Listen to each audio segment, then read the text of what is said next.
রাষ্ট্রের গুরুত্বপূর্ণ ব্যক্তিরা কে কী ধরনের নিরাপত্তা সুবিধা পাবেন সে বিষয়ে গত ২ মার্চ নির্দেশিকা জারি করে স্বরাষ্ট্র মন্ত্রণালয়, যেখানে বলা হয়েছে স্বরাষ্ট্র সচিব, পুলিশের রেঞ্জ ডিআইজি সহ ৮ ক্যাটাগরির পদাধিকারী ব্যক্তিদের মতো একই নিরাপত্তা সুবিধা পাবেন প্রধান বিচারপতি, আপিল বিভাগের বিচারপতিরা। এতেই ক্ষুব্ধ উচ্চ আদালত।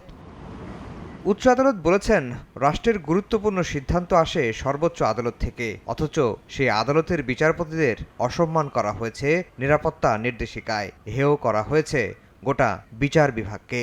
বাংলাদেশের প্রধান বিচারপতিকে রেঞ্জ ডিআইজি, পুলিশের মহাপরিদর্শক সহ বাকিগুলোর সঙ্গে একই রকমভাবে তুলনা করা হয়েছে। হাইকোর্টের বিচারকদেরকে তারও পরে নিচে নামিয়ে সরকারের সিনিয়র সচিবদের সঙ্গে রাখা হয়েছে।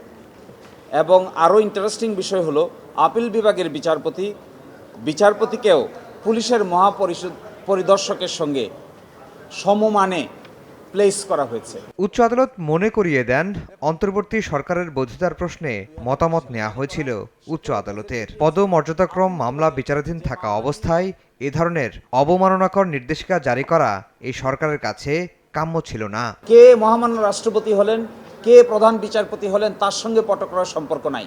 প্রটোকলের সম্পর্ক হলো, যিনিই প্রধান বিচারপতি হবেন তিনিই প্রটোকল পাবেন, যিনিই মহামান্য রাষ্ট্রপতি হবেন তিনিই প্রটোকল পাবেন, যিনি হাইকোর্ট বিভাগের বিচারপতি হবেন তিনিই প্রটোকল পাবেন।